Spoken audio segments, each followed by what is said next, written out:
태극신검 이해를 시작하겠습니다. 절대자는 세상과 인간과 늘 함께하는 존재이니 인간은 절대자의 흔적을 세상과 자신을 통해 발견할 수 있다고차. 사람은 살아가면서 한 번쯤은 절대자가 있다면 한번 만나보고 싶다, 그런 생각을 하지요.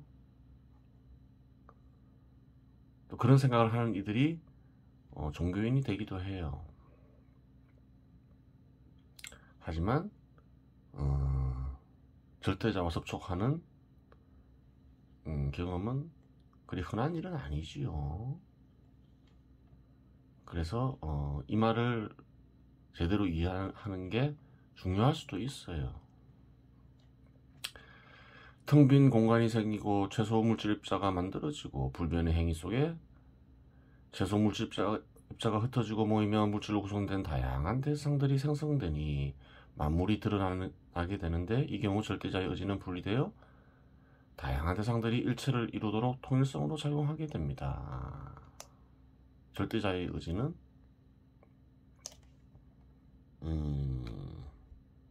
세상이 어떻게 나타나나요?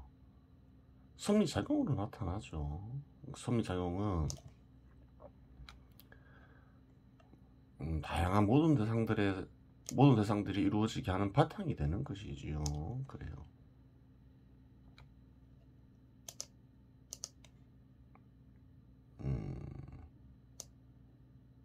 통일성으로 작용하지요. 그렇게 그 말을 하는 거지요. 만물이 절대자의 의지에 의해 드러나 절대자의 의지의 지배하에 있으니 인간은 알지 못할 뿐 절대자의 흔적을 발견하지 못할 곳은 없지요. 섭리작용은 누구의 행사인가요? 절대자의 행사인 것이지요. 절대자의 행위로 볼 수 있는 것이죠. 그러한 행위는 존재하는 모든 대상에서 발견된다, 그 말을 하는 거지요. 불변의 행위가 작용하며 창조와 파멸이 일어나고 이는 필히 변화를 발생시키지요. 창조와 파멸이 일어나면 창조와 파멸이 일어난 대상은 변화하게 되지요.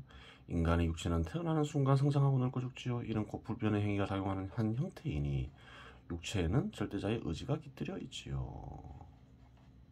그래요. 육체에서도 섭리작용이 발견된다, 이 말을 하고 있는 거죠. 무아의 일부를 이루는 후천적 무아 역시, 무아나 후천적 무아는 마음이라고 했죠. 역시 끊임없이 변하는 것이니 이 역시 절대자의 의지와 함께하는 것으로 볼 수 있습니다. 좀 더 자세한 내용을 봐야 되겠죠. 후천적 무아, 이게 서로 들어가는 말이죠. 즉 드러나는 인간의 마음 역시 섭리에 바탕하여 구성된다면, 달리 말하자면 섭리작용에 의해 구성된다면 마음을 이루어지게 하는 존재를 찾을 수 있지요. 그래서 이 섭리작용을 일으키는 존재가 마음을 이루어지게 하는 존재겠지요. 나아가 마음을 이루어지게 하는 섭리와 세상을 이루어지게 하는 섭리가 동일하다는 사실을 알게 되면 물질과 공간으로 이루어진 세상을 이루어지게 하는 존재가 마음 역시 이루어지게 하는 존재임을 알게 됩니다. 그렇겠죠.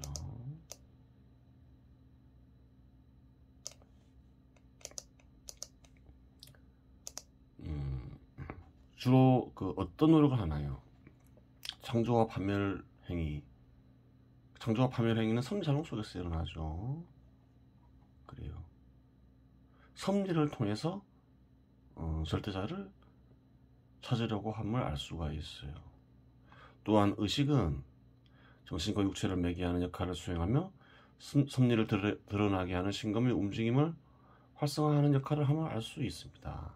이는 절대자가 무아와 나아가 의식 혹은 영혼과 함께하며 인간이 필요로 할 경우 그 권능을 인식할 수 있고 의식적으로 사용할 수 있게 한 것이라고 볼 수 있습니다.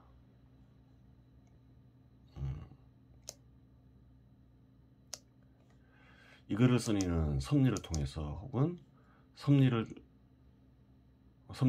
드러나게 하는 신검, 그래요. 또 신검을 다루는 의식 혹은 영혼을 통해서 절대자를 인식하려 함을 알 수가 있어요.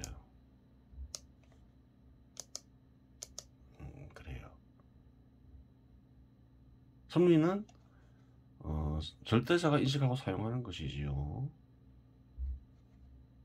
근데 영혼은 역시 섭리를 인식하고 사용할 수 있다는 거예요. 그래요. 영혼 역시 절대자와 무관하지가 않겠지요. 인간들은 다 설명했어요. 예전에 인간들은 그 절대자의 이러한 권능을 활용하며 자연을 가공함으로써 다른 생물들과는 비교할 수 없는 사회라는 고도의 생태계를 만들어냈습니다. 그렇죠. 인간은 섭리를 인식하고 사용하죠. 그래요. 그러면서 비행기를 만들어서 하늘을 날기도 하고 그래요. 다른 짐승들과는 비교할 수 없는 인간만의 생태계, 사회 혹은 문명이라고 부르죠. 그걸 이룩해 낸 것이죠. 그런데 의식은 어떠한 존재이기에 정신과 육체의 매개를 가능하게 하며 신검의 움직임을 활성화시킬 수 있는가 하는 부분이 발생합니다. 그래요. 이 글을 쓴 이는 그래요. 섭리를 드러나게 하는 신검, 그래요. 이것을 탐구를 했죠. 탐구를 하면서 이것을 조종하는 의식의 그래요. 의식을 깊이 있게 탐구하기 시작했음을 알 수가 있어요. 신금은 절대자의 창조와 파멸작용과 형태를 지닌 의지가 결합하여 나타난 것이라고 언급하였습니다.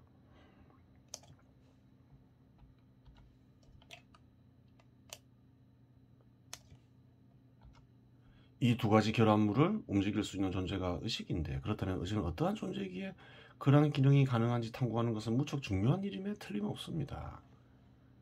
연구를 했겠지요. 연구를 하면서 그래요. 또 다른 글을 남겨놨겠죠. 그게 바로 뭘까요? 진리에 이르는 길인 것이지요. 목차에 보면 그래요. 진리에 이르는 길은 크게 두 편으로 일부와 이부로 되어 있죠. 마음과 신. 처음으로 의식을 다루죠.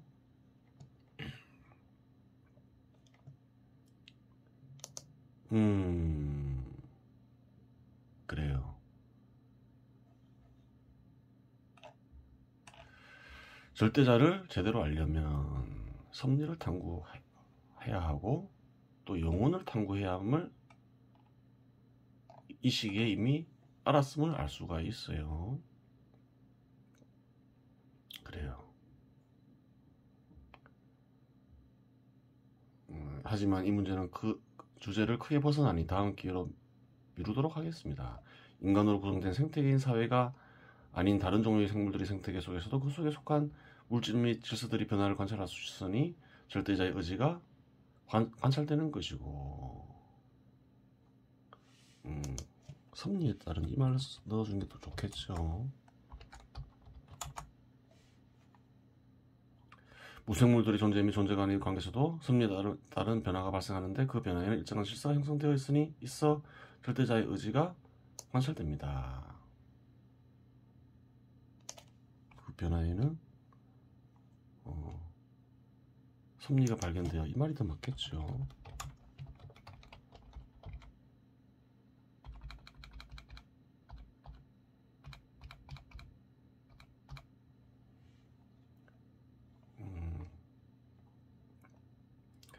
바로 위에서 언급한 대상들을 관찰하면 섭리에 바탕한 상조와 파멸이라는 동일한 의지가 관찰되는데 이는 동일한 의지는 한 곳에서 나온 것이기 때문이며 이는 절대자의 흔적이 되는 것입니다. 그래요.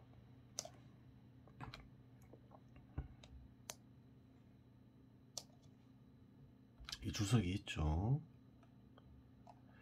섭리 속에서 절대자를 찾으려는 행위는 동서양을 막론하고 고대에서부터 행해졌다. 태극이나 팔기 역시 그러한 시도 속에서 만들어진 도형이다.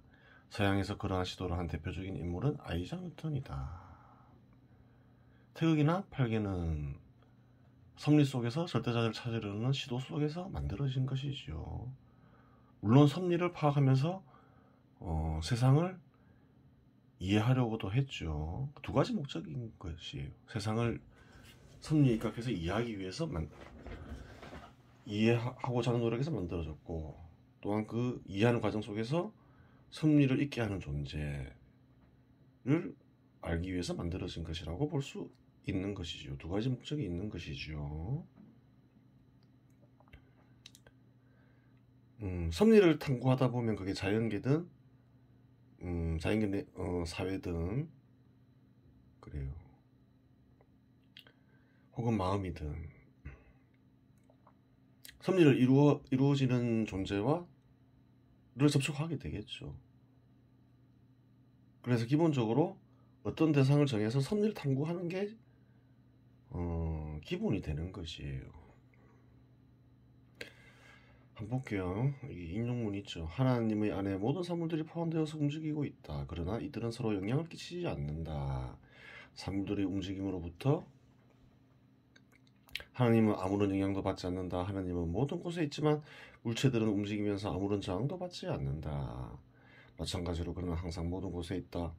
신에 대해서 얘기하고 있는 것이지요. 그러므로 그는 모든 눈, 모든 귀, 모든 머리, 모든 팔, 모든 힘이며 감지하고 이해하고 행한다. 그러나 그 방법은 사람과 전혀 다르며 물질적인 방법이 절대 아니죠. 섭리작용이 물질이 아닌 것이지요. 그 세상의 바탕이 되는 섭리작용은 물질이 아니에요. 우리는 그 방법을 전혀 알 수 없다.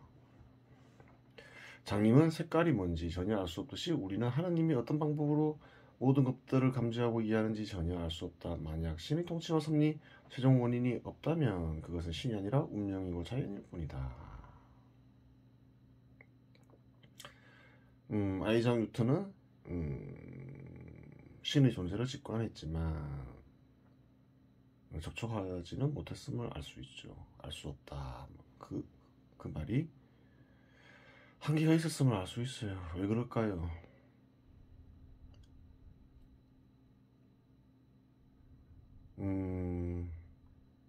현 시대도 마찬가지지만 과학을 연구하는 이는 물질에 중점을 두죠.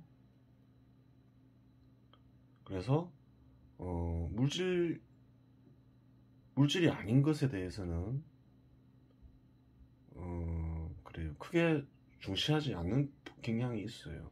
마음은 물질인가요, 아닌가요? 아니라는 거예요. 그 마음을 탐구할 대상으로 삼지 못했던 것이지요. 마음을 탐구하지 않으면 어떨까요? 절대자를 아는데 한계가 있다. 그렇게 되는 거예요. 왜 그럴까요?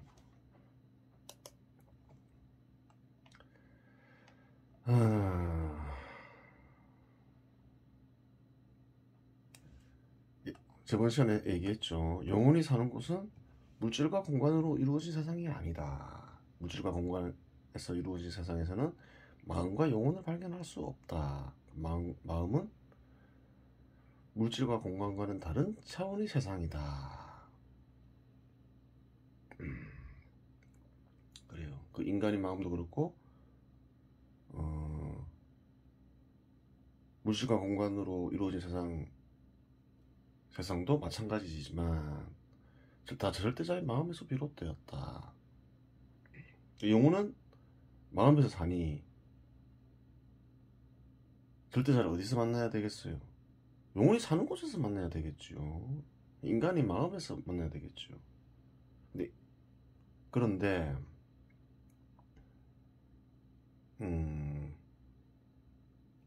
절대형이 사는 곳은 어딘가요? 절대형의 참된 모습이 있는 곳이 어딘가 이렇게 물어봐야 되겠죠. 절대형은 모든 곳에 있다. 하지만 참된 모습이 있는 곳은 절대자의 마음이다. 인간의 마음에 가려져 있다. 그렇게 되는 것이죠. 절대자의 마음이 드러나게 하여야 참된 절대자를 접촉할 수 있다. 왜 그런가? 영혼이 마음에 살듯이 참된 절대자의 모습은 절대자는 모든 절대자의 마음에 살죠. 절대자의 마음은 모든 세상이라고 볼 수도 있지요. 하지만 참된 절대자의 모습은 절대자의 마음에 있기 때문이다. 그렇게 되는 거예요. 그래요.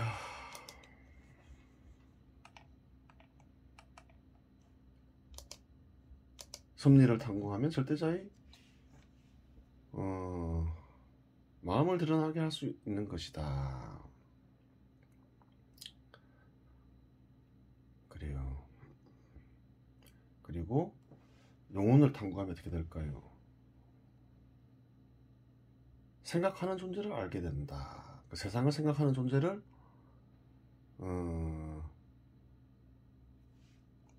그래 알기 위해서는 섭리를 인식하고 사용할 수 있는 인간의 영혼을 탐구해 보아야 되는 것이지요. 그렇게 되는 거예요. 그래요. 바른 길인 것이에요. 섭리를 탐구하고 또 마음에 있는 섭리를 탐구하고 또 섭리를 인식하고 사용하는 인간의 영혼을 탐구하는 것이 그래요. 절대자의 흔적, 나아가 절대자를 접촉하는 그래요. 아주 정통적인 방법인 것이지요. 그래요. 이번 시간에 여기서 마치겠습니다.